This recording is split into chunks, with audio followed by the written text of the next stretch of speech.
15 بابن لا یرد السلام فی الصلاۃ، نمازی نماز میں سلام کا جواب نہ دے۔ نماز میں کسی بھی قسم کی مطلق گفتگو کی اجازت نہیں ہے۔ سلام کا جواب دینے سے یا چھینک کا جواب دینے سے یا کسی موت کی خبر سن کر انا للہ و انا الیہ راجعون پڑھنے سے نماز فاسد ہو جاتی ہے۔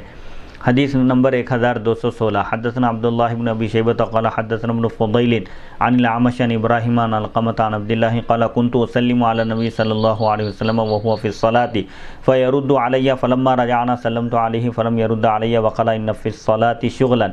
امام بخاری رحمۃ اللہ علیہ روایت کرتے ہیں، ہمیں عبداللہ بن ابی شیبہ نے حدیث بیان کی، انہوں نے کہا ہمیں ابن فضیل نے حدیث بیان کی، اعمش سے، انہوں نے ابراہیم سے، انہوں نے علقمہ سے، انہوں نے حضرت عبداللہ بن مسعود رضی اللہ عنہ سے روایت کیا۔ آپ بیان کرتے ہیں کہ میں نبی کریم صلی اللہ علیہ وسلم کو نماز میں سلام کرتا تھا، آپ مجھ کو سلام کا جواب دیتے تھے۔ یہ ابتدائی اسلام میں، جیسا کہ اس سے پہلے گزر چکا کہ ابتدائی اسلام میں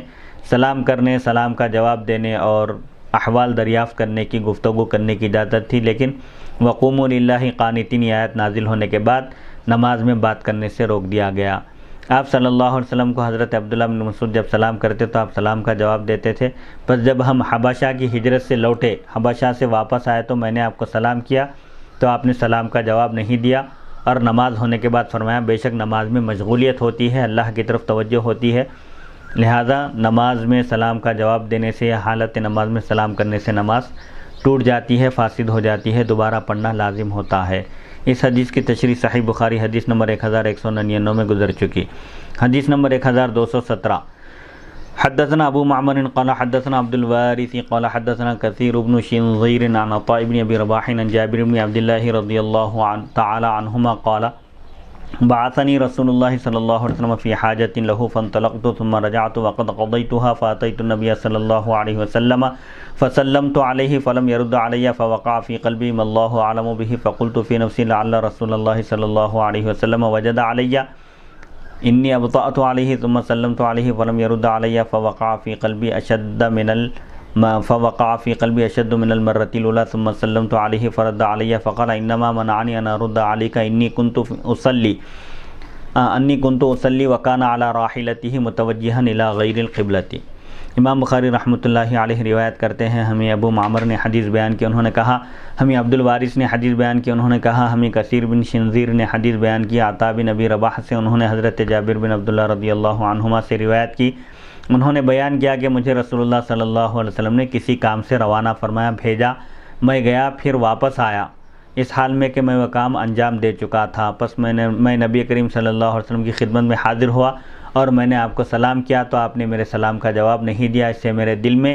اتنا رنج ہوا، اتنا غم ہوا کہ اللہ ہی اس کو زیادہ جانتا ہے۔ میں نے دل میں کہا شاید رسول اللہ صلی اللہ علیہ وسلم مجھ پر اس وجہ سے ناراض ہیں کہ میں نے کام میں دیر کر دی، تاخیر کر دی، اسی لیے آپ میرے سلام کا جواب نہیں دے رہے ہیں۔ میں نے آپ کو پھر دوبارہ سلام کیا تو آپ نے پھر میرے سلام کا جواب نہیں دیا۔ میرے دل میں پہلی مرتبہ سے بھی زیادہ رنج و غم ہوا۔ میں نے پھر سلام کیا تو آپ صلی اللہ علیہ وسلم نے میرے سلام کا جواب دیا، پھر فرمایا مجھے تمہارے سلام کا جواب دینے سے صرف یہ چیز رکاوٹ تھی کہ میں نماز پڑھ رہا تھا اور آپ اپنی سواری پر غیر قبلہ کی طرف نماز پڑھ رہے تھے، یعنی حضور صلی اللہ علیہ وسلم اس وقت سواری پر سوار تھے اور آپ کی سواری کا رخ قبلے کی طرف نہیں تھا، یعنی نفل نماز میں جب نماز شروع کی قبلے کی طرف رخ تھا، اس کے بعد سواری کا رخ اگر قبلے کی طرف سے ہٹ جائے تو اس سے کچھ فرق نہیں پڑتا۔ اور صحابی رسول یہاں پر یہ بیان کرتے ہیں کہ آپ صلی اللہ علیہ وسلم نے حالت نماز میں سلام کا جواب نہیں دیا، پھر آپ نے نماز ہونے کے بعد سلام کا جواب دیا اور فرمایا کہ نماز میں مشغولیت ہوتی ہے، نماز میں ہونے کی وجہ سے میں نے تمہارے سلام کا جواب نہیں دیا۔ اس حدیث شریف میں کلام نفسی کا ثبوت ہے، یعنی کیونکہ حضرت جابر رضی اللہ عنہ نے کہا میں نے دل میں کہا شاید رسول اللہ صلی اللہ علیہ وسلم مجھ پر ناراض ہیں، اسی لیے سلام کا جواب نہیں دے رہے ہیں۔ اور اس حدیث میں غیر قبلے کی طرف سواری پر نفل نماز پڑھنے کا ثبوت ملتا ہے، اور اس میں یہ ثبوت ہے کہ نمازی کو سلام نہیں کرنا چاہیے۔ ایک صحابی رسول صلی اللہ علیہ وسلم حضرت جابر رضی اللہ عنہ حضور صلی اللہ علیہ وسلم کے سلام کا جواب نہ دینے پر آپ انتہائی فکر مند ہو گئے اور فوراً اپنی اس فکر کو آپ نے اس وقت زائل کیا جب حضور صلی اللہ علیہ وسلم نماز کا سلام پھیرنے کے بعد آپ کے سلام کا جواب